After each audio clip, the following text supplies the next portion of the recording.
Class 7 English project work. English के project work में आपको 1 to 6 स्टैंडर्ड की जो नोट्स मैंने पहले बोला था लिखने के लिए, पर बहुत ही कम स्टूडेंट्स ने लिखी है, तो ये मैं आपको प्रोजेक्ट में इसलिए दे रही हूँ ताकि आपको पूरा ग्रामर शॉर्ट में रिवाइज हो जाए।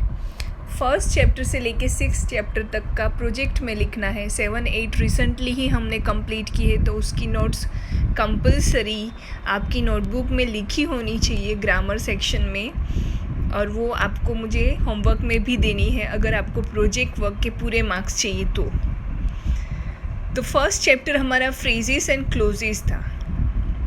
फ्रेज क्या होता है? तो a group of words that make sense but not complete sense is called a phrase.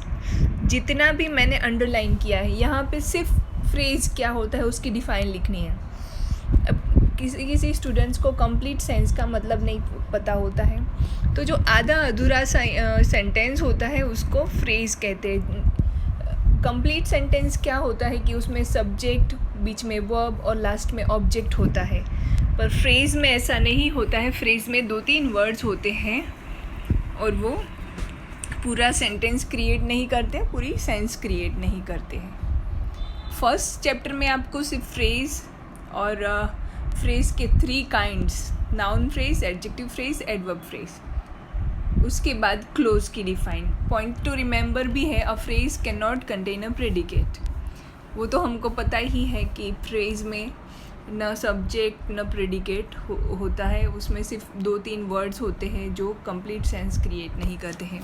फिर क्लोज की डिफाइन है कि close is a group of words which forms part of a sentence containing a subject and a predicate of its own is called a close. यानी close वो होता है तो जो एक सेंटेंस का एक अच्छा सा बड़ा सा पार्ट होता है और उसका अपना सब्जेक्ट और प्रेडिकेट होता है। यहाँ पे भी आप देख रहे हो कि मैंने जो अंडरलाइन किया है द क्लोज की डिफ़ाइन है, बस उतना ही लिखना है। फिर नीचे थोड़ी इन्फॉर्मेशन है कि सेंटेंस में 2 क्लोजेस होते हैं, एक मेन क्लोज और एक सबऑर्डिनेट क्लोज। अब सबऑर्डिनेट क्लोज जो होता है उसको 3 टाइप्स में डिवाइड करते हैं, नाउन क्लोज, एडजेक्टिव क्लोज और एडवर्ब क्लोज। मेन क्लोज क्या होता है कि उसमें मेन इन्फॉर्मेशन, जो मेन चीज़ जो होती है, जो फर्स्ट डूअर होता है, मेन वर्ब होता है, वो मेन क्लोज में होता है। और सबऑर्डिनेट क्लोज जो होता है वो completely related to main clause होता है, उसमें वर्ब, मेन क्लोज का जो वर्ब है उससे रिलेशन होता है सबऑर्डिनेट क्लोज का। इतनी इन्फॉर्मेशन आपको फर्स्ट चैप्टर में से फ्रेज, क्लोज दोनों के टाइप्स 3 इतना लिखना है जो मैंने यहाँ पे अंडरलाइन किया है। फिर सेकेंड चैप्टर में है नाउन फ्रेज। 3 टाइप के फ्रेजेस और 3 टाइप के क्लोजेस है जो हमारा सेकेंड, थर्ड और फोर्थ चैप्टर है। तीनों में ही सबकी डिफाइन। नाउन फ्रेज क्या होता है? जो नाउन का काम करता है ऐसा फ्रेज। और फ्रेज एक वर्ड नहीं होता है, फ्रेज में 1 से ज़्यादा वर्ड्स होते हैं। ये चीज़ देख के चलना है, ये डिफाइन लिखनी है। फिर फ्रेज में क्या क्या हो सकता है? तो सब्जेक्ट भी हो सकता है फ्रेज, ऑब्जेक्ट भी हो सकता है, कॉम्प्लीमेंट ऑफ अ वर्ब हो सकता है, ऑब्जेक्ट ऑफ अ प्रीपोजिशन हो सकता है। इतने टाइप के नाउन फ्रेज हो सकते हैं सेंटेंस में। वो कैसे फाइंड करना है उसके लिए अगर आपको रिवीजन अच्छे से करते जाना है तो यहाँ पे एग्जांपल्स भी दिए हैं कहाँ पे सब्जेक्ट का काम कर रहा है फ्रेज, नाउन फ्रेज जो है वो, कहाँ पे ऑब्जेक्ट का काम कर रहा है नाउन फ्रेज। नाउन फ्रेज का मतलब उसमें एक नाउन होता है जिसके आसपास कुछ वर्ड्स उसके लिए ही, नाउन के लिए ही होते हैं। तो देखिए यहाँ पे the boys of our class, boys जो है वो नाउन है, पर कौन से बॉयज़ ऑफ आवर क्लास, तो ये सब्जेक्ट का काम हुआ पूरा। वर डांसिंग। तो इस तरह से थोड़ा थोड़ा आप रिवाइज करते जाओगे तो आपका पूरा ग्रामर रिवाइज हो जाएगा। Noun phrase can include determiners, adjective, adverbs और टू इन्फिनेटिव। उसके लिए भी किस तरह से वो डिटरमाइनर हैं। डिटरमाइनर्स तो आपको पता है, सम, एनी, मच, मैनी, और भी एन, द भी डिटरमाइनर्स ही होते हैं, पर इस तरह से नाउन फ्रेज इस फॉर्म में होते हैं। यहाँ पे आप देख सकते हो, लिखना आपको सिर्फ जो अंडरलाइन किया वही है। फिर नीचे है सब्जेक्ट, ऑब्जेक्ट और कॉम्प्लीमेंट। नाउन फ्रेज सब्जेक्ट भी हो सकता है, ऑब्जेक्ट भी हो सकता है और कॉम्प्लीमेंट भी हो सकता है। उसके एग्जाम्पल्स यहाँ पे दिए हैं, हो सके तो इसको रीड करते करते ही आगे बढ़ना। फिर नाउन क्लोज है, तो नाउन क्लोज हमने फ्रेज देख लिया। नाउन क्लोज और फ्रेज में डिफरेंस क्या होता है? क्लोज जो होता है वो थोड़ा बड़ा सेंटेंस होता है, फॉर्मेशन उसकी सब्जेक्ट और प्रेडिकेट वाली होती है। उसके लिए यहाँ पे थोड़ा लाइट दिख रहा है, पर ये नाउन क्लोज की जो डिफ़ाइन है वो आपको लिखनी है। उसके बाद नाउन क्लोज में और कुछ नहीं लिखना है। फिर सीधा थर्ड चैप्टर हमारा एडजेक्टिव फ्रेज और एडजेक्टिव क्लोज। तो उसके लिए पहले आपको एडजेक्टिव क्या होता है वो पता होना चाहिए। एडजेक्टिव क्या होता है? एडजेक्टिव नाउन के बारे में मोर इन्फॉर्मेशन देता है, वो एडजेक्टिव होता है। और एडजेक्टिव का जो काम करता है ऐसा फ्रेज, उसको एडजेक्टिव फ्रेज कहते हैं। एडजेक्टिव्स क्या होते हैं? सारे कलर्स एडजेक्टिव होते हैं। टॉल, शॉर्ट, जैसे ब्लू, ग्रीन, ये सारे कलर्स को तो एडजेक्टिव ही कहा जाता है। उसके अलावा ये जो नाउन के बारे में बताता है, मोर इन्फॉर्मेशन देता है, जैसे वेल्दी मैन, काइंड मैन। तो जो काइंड है वो क्या है? एडजेक्टिव है। नाउन के बारे में एक्स्ट्रा इन्फॉर्मेशन देने वाला एडजेक्टिव होता है। यहाँ पे आप देख सकते हो एडजेक्टिव फ्रेज का मतलब होता है कि एक जो फ्रेज है उसमें एक एडजेक्टिव होता है और आगे पीछे कुछ प्रीपोजिशन, नाउन, वो सब उसके साथ में होते हैं। ये डिफ़ाइन लिखनी है। फिर पॉइंट्स टू रिमेंबर में सिंगल वर्ड दैट डिस्क्राइब, जैसा मैंने एडजेक्टिव की डिफ़ाइन बोली वो आपको लिखनी है। Single word that describes a noun is an adjective. A phrase containing an adjective that describes a noun is an adjective phrase. तो आप लोग इसमें पेज नंबर्स भी दिख रहे हैं। अगर पेज नंबर देख के पहले बुक में अंडरलाइन कर लो और बाद में बुक में से लिखोगे तो भी चलेगा। अब यहाँ पे देखिए, एडजेक्टिव क्लोज की सिर्फ डिफ़ाइन लिखनी है। नीचे जो एग्जाम्पल में अंडरलाइन किया है वो मैंने एक्सप्लेन करते टाइम किया हुआ है, वो नहीं लिखना है। अब एडजेक्टिव क्लोज दो टाइप के होते हैं, डिफाइनिंग, नॉन डिफाइनिंग। डिफाइनिंग में क्लियर इन्फॉर्मेशन होती है, जो भी the man who had cheated me, clear है कौन सा मैन जिसने मुझे चीट किया था, तो वो डिफाइनिंग होता है। नॉन डिफाइनिंग में आधी अधूरी इन्फॉर्मेशन होती है। The teacher send for the boy who came at once. तो इस तरह से जो अधूरी इन्फॉर्मेशन होती है एडजेक्टिव में, उसको नॉन डिफाइनिंग क्लोज कहते हैं। फिर an adjective clause qualifies some noun और pronoun in the main clause. Main clause का जो भी नाउन या प्रोनाउन होता है, नाउन यानी कोई भी पर्सन या चीज़, और प्रोनाउन यानी कोई भी ही, शी, इट होता है जो मेन क्लोज में, सेंटेंस में जैसे हमने देखा था कि मेन क्लोज होता है और सबऑर्डिनेटिंग क्लोज होता है। सबऑर्डिनेट क्लोज में ही हमारा एडजेक्टिव क्लोज रहता है। तो जो मेन क्लोज होता है, आई नो द प्लेस, और प्लेस के बारे में मोर इन्फॉर्मेशन जो है वो एडजेक्टिव क्लोज पीछे वाला है, उसमें है वेयर ही वॉज बॉर्न। इस तरह से जो एडजेक्टिव क्लोज होता है वो किसको क्वालिफाई करता है? जो आगे वाला जो मेन क्लोज है उसमें जो नाउन या प्रोनाउन है उसको क्वालिफाई करता है। यहाँ पे 4 एग्जाम्पल्स अलग अलग तरीके से दिए हैं, आप लोग रीड करके समझ सकते हो। उसके बाद हम लोग पहुँच गए हैं 4th चैप्टर में। फोर्थ चैप्टर में adverb, phrase and adverb close. तो पहले एडवर्ब क्या होता है? एडवर्ब जो सेंटेंस में हमको मैनर, टाइम या एक्शन बताए वो एडवर्ब होता है। और एडवर्ब फ्रेज क्या होता है कि जो ग्रुप ऑफ वर्ड एडवर्ब का काम करता है उसको हम कहेंगे एडवर्ब क्लोज। सॉरी, पहले फ्रेज चल रहा है, तो फ्रेज और क्लोज का डिफरेंस तो अभी आपको पता चल ही हो गया होगा, क्योंकि ये 4th चैप्टर है फ्रेज और क्लोज के बारे में।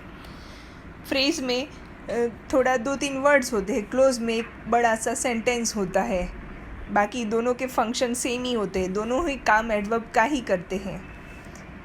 पॉइंट्स टू रिमेंबर में आपको दिया है कि single word that showing manner, time और प्लेस वो एडवर्ब होता है, और ग्रुप ऑफ वर्ड्स जो मैनर, टाइम और प्लेस बताता है वो एडवर्ब फ्रेज होता है। एडवर्ब फ्रेज और एडवर्ब के बारे में यहाँ पे ये जो टेबल है वो अगर लर्न कर लोगे तो एक्सरसाइज बहुत अच्छे से समझ में आ जाएगी। और एक नहीं, पीछे आएगा और एक टेबल आएगा। फिर एडवर्ब क्लोज के बारे में कि फ्रेज जो होता है वो कुछ वर्ड्स होते हैं और क्लोज जो होता है वो एक सेंटेंस टाइप का होता है, एक क्लोज। तो इसकी भी डिफाइन लिख लेनी है। और फिर adverb close does the work of an adverb. Adverb जो है वो क्या क्या बताता है क्लोज में। फ्रेज में टाइम, मैनर और प्लेस बताता है, पर क्लोज में बताया है कि टाइम, प्लेस और मैनर तो बताता ही है, उसके अलावा रीज़न, पर्पस, रिज़ल्ट और कंडीशन भी बताता है, जिसके एग्ज़ाम्पल्स आपको इतने सारे 14 एग्ज़ाम्पल्स दिए हैं जो रीड करने हैं। सिर्फ इन्फॉर्मेशन जो मैंने यहाँ ऊपर अंडरलाइन की है वही लिखनी है। ये सारे एग्ज़ाम्पल्स रीड कर लेने हैं और समझने की कोशिश करनी है कि किसको रिज़ल्ट कहते हैं। इट वॉज, देखिए 10th सेंटेंस है, it was so cold that many people died. तो पहला जो मेन क्लोज है, इट वॉज सो कोल्ड, बहुत ही ठंड थी। इसका रिज़ल्ट क्या आया, दैट मैनी पीपल डाइड, उसकी वजह से बहुत सारे लोग मर गए। तो ये रिज़ल्ट दिखा रहा है मेन क्लोज का। इस तरह से अगर आप समझने की कोशिश करोगे तो बहुत ही ईजीली मेन क्लोज और फ्रेज समझ में आ जाएंगे। उसके बाद 5th chapter, easiest chapter of your semester, much, many, fewer, less, determiners. Much कहाँ पे यूज़ होता है, मैनी कहाँ पे यूज़ होता है, ये जो लाइंस मैंने अंडरलाइन की हैं वो एक बार रीड करके लिख लोगे तो भी सारा लर्न हो जाएगा। 5th चैप्टर में सिर्फ इतना ही लिखना है और समझ लेना है। फिर 6th चैप्टर में डिस्ट्रीब्यूटिव प्रोनाउन। डिस्ट्रीब्यूटिव प्रोनाउंस होते हैं one which refers to the individual members of a class one at a time. एक बार में एक ही इंडिविजुअल मेंबर पूरी क्लास का उसके बारे में जो बताए वो होता है डिस्ट्रीब्यूटिव प्रोनाउन। प्रोनाउंस तो पता ही है, आई, वी, यू, में, पर यहाँ पे जो प्रोनाउन हम सीखने वाले हैं वो वाले नहीं है। यहाँ पे डिस्ट्रीब्यूटिव प्रोनाउंस हैं जो each, either, neither, any, none, सम।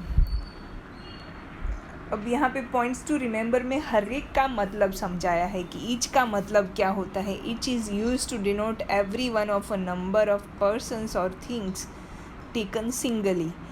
पूरे ग्रुप में से एक एक को सिंगली बताना हो कि each one of this group, पूरे ग्रुप में से हर एक के पास ये चीज़ है, ये बताना हो तब ईच यूज़ करते हैं।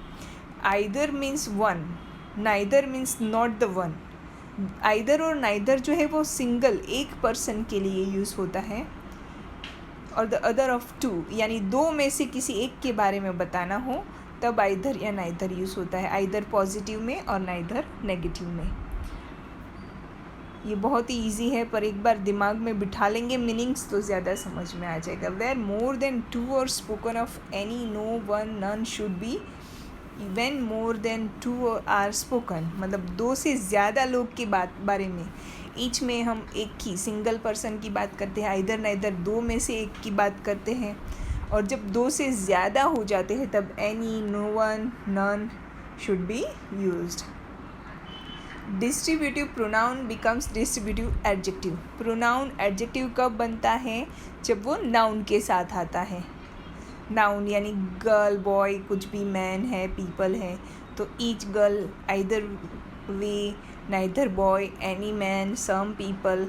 तो इस तरह से फिर वो एडजेक्टिव का काम करने लगता है। Reciprocal pronoun. Reciprocal pronouns are those pronouns which denote mutual action. दोनों के बीच की एक्शन जो होती है that is called mutual action. तो वहाँ पे रेसिप्रोकल प्रोनाउंस यूज़ होते हैं। ईच अदर, वन अनदर, ये जो है वो क्या है, रेसिप्रोकल प्रोनाउंस हैं। अब इसके बारे में थोड़ा पॉइंट्स टू रिमेंबर में एक्सप्लेन किया हुआ है कि one another and each other can be used for two और मोर पर्सन्स और थिंग्स। दो या दो से ज़्यादा लोगों के लिए वन अनदर और ईच अदर यूज़ कर सकते हैं।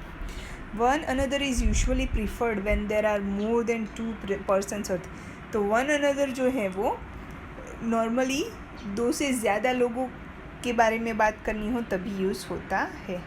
तो इतने ही पॉइंट्स हैं जो आपको प्रोजेक्ट पेपर्स में लिखने हैं और अच्छे से नीट एंड क्लीन हैंडराइटिंग में प्रोजेक्ट रेडी करके जब आप सप्लीमेंट्री सबमिट कराने आओ तब सबमिट कराने हैं। और फिर इसके बाद आपको हर एक रिवीजन मिलता जाएगा। उस तरह से आप लोग एग्ज़ाम की प्रिपरेशन करते रहना। ओके।